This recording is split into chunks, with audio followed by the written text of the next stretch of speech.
विश्वविद्यालय में। देखिए, अगर आज आपको दिल्ली विश्वविद्यालय नजर नहीं आ रहा तो यकीन मानिए आपको कुछ नजर नहीं आएगा। पुलिस भी है? नहीं, पुलिस है तो लाठी डंडों की सरकार नहीं चलेगी अब की बार। और अगर पुलिस है तो जुल्म सहायता नहीं सहेंगे, जुल्म सहायता नहीं सहेंगे। सर भी बहुत है, धड़ भी बहुत है, करते चलेंगे, मरते चलेंगे, लड़ते चलेंगे, पर बढ़ते कि हम कल बदल देंगे, हम आज बदल देंगे। अब की बार शिक्षा का इतिहास बदल देंगे। करने क्या बात है? संविधान को बचाने के लिए हम यहाँ खड़े हुए हैं कि समाज में कोई रोहित वेमुला पैदा ना हो, पायल ताड़वी पैदा ना हो, डॉक्टर रितु पैदा ना हो। ये किसी की व्यक्तिगत तंबू खेला।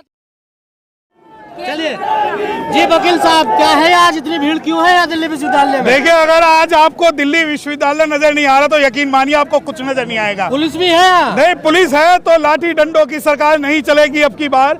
और अगर पुलिस है तो जुल्म सहायता नहीं सहेंगे, जुल्म सहायता नहीं सहेंगे। सर भी बहुत है, धड़ भी बहुत है, करते चलेंगे, मरते चलेंगे, लड़ते चलेंगे, पर बढ़ते चलेंगे। कौन कर रहा है जुल्म? देखिए, जुल्म जो है शासन के खिलाफ एक लड़ाई है, अत्याचार के खिलाफ एक लड़ाई है। और ये जुल्म की जो दास्तां है वो सिर्फ ये नहीं कि आज दिल्ली के अंदर, ये आज जो दिल्ली के अंदर हम जो इकट्ठे हुए हैं वो इसलिए कि हम उन बहरों तक अपनी आवाज सुनाना चाहते हैं जिन्हें लगता है कि वो उन्हें हमारी आवाज, मजलूमों की आवाज सुनाई नहीं देती। इतना देर क्यों होगी इस भीड़ को? नहीं, देर बिल्कुल यार देर नहीं हुई। 5000 सालों का सभ्यता का संघर्ष है। आप ये देखिए कि सम्मुख ऋषि का गला काट लिया था इन्होंने, एकलव्य की उंगली काट ली थी। और जब आप कहते हो देर, जब जागे तब सवेरा। और अगर लड़ाई आज से शुरू हुई है तो मैं बता दूं कि हम कल बदल देंगे, हम आज बदल देंगे। अब की बार शिक्षा का इतिहास बदल देंगे। करने क्या वाले हो आज? देखिए, हमारी एक लड़ाई है, लड़ाई एक सिस्टम के विरोध में है। जो सिस्टम ये चाहता है कि हमारे SC, ST, OBC और माइनॉरिटीज के लोगों को किसी भी प्रकार से अत्याचार कर ले और ये मरे रहेंगे।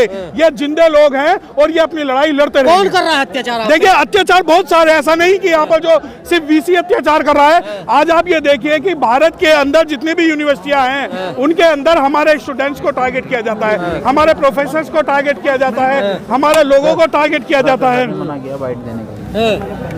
किसको टारगेट किया जाता है? देखिए, हमारे SC, ST, OBC और माइनॉरिटीज के लोगों को टारगेट किया जाता है। और जब ये टारगेट है और आज जब लड़ाई हम लड़ रहे हैं तो इस लड़ाई का मकसद ये है कि पूरे भारत में एक हम मैसेज पहुंचा दें।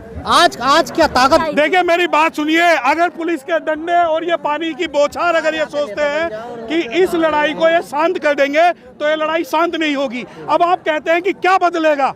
यहाँ जो लड़ाई है वो 2% सरकारी नौकरियों में रहने वाले शेड्यूल कास्ट पीपल की नहीं है। ये लड़ाई है पूरे लोकतंत्र की, ये लड़ाई है समाज की। आप ये देखिए कि हमें चाहे मजदूरी करके हमें अपना पेट भरना पड़े। अरे जिनको नौकरी मिली है वो तो सुरंग में है। नहीं, देखिए 4 महीने से हमने एक भी सरकारी यहाँ पर प्रोफेसर नहीं देखा। नहीं है। देखिए, इस बात से मैं आपके समर्थन में नहीं हूँ कि सरकारी नौकरी का कोई प्रोफेसर नहीं देखा। बहुत सारे लोग हैं जो इस आंदोलन में। मेरी बात सुनिए। प्रोफेसर रतन लाल को छोड़ के बताओ कौन सा प्रोफेसर आ रहा है दिल्ली विश्वविद्यालय का?